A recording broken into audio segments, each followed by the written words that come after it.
वसुदेव जी कभी झूठ नहीं बोलते। यदि वसुदेव जी कह रहे हैं कि कृष्ण हमारा पुत्र है तो ठीक ही कह रहे हैं। पहले के व्यक्ति देखो वचन के कितने पक्के थे। वसुदेव जी के बारे में ये चर्चा थी कि वसुदेव जी कभी असत्य नहीं बोलते।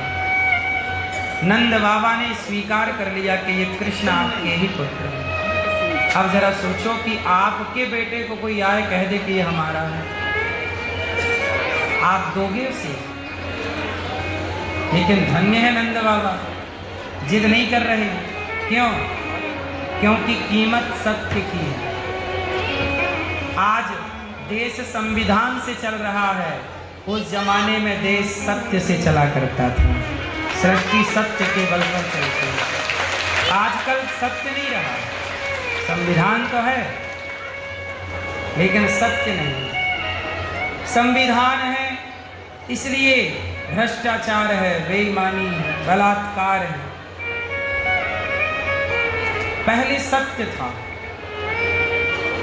तो कोई किसी पर गलत दृष्टि रखने से पहले सोचता था कि ईश्वर देख रहा है।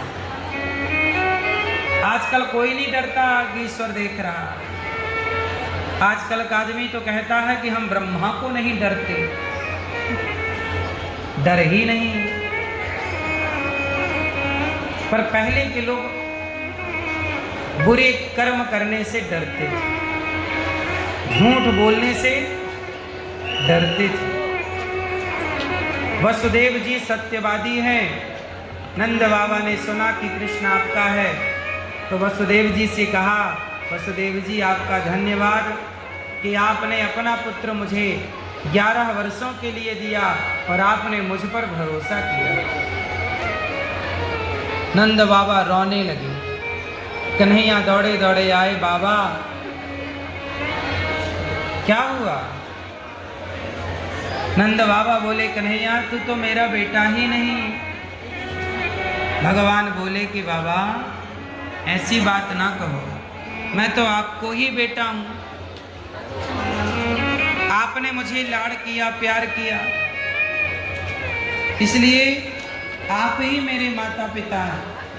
यशोदा मेरी मैया है और आप मेरे पिता हैं। ना कन्हैया, तेरी माता देवकी और तेरे पिता वसुदेव हैं। लाला, तेरी मैया ने तुझे बहुत परेशान किया है, तुझे उखल से बांध दिया था, तुझे मक्खन नहीं खाने दिया, बड़ी डांटती थी यशोदा। कन्हैया हो सके तो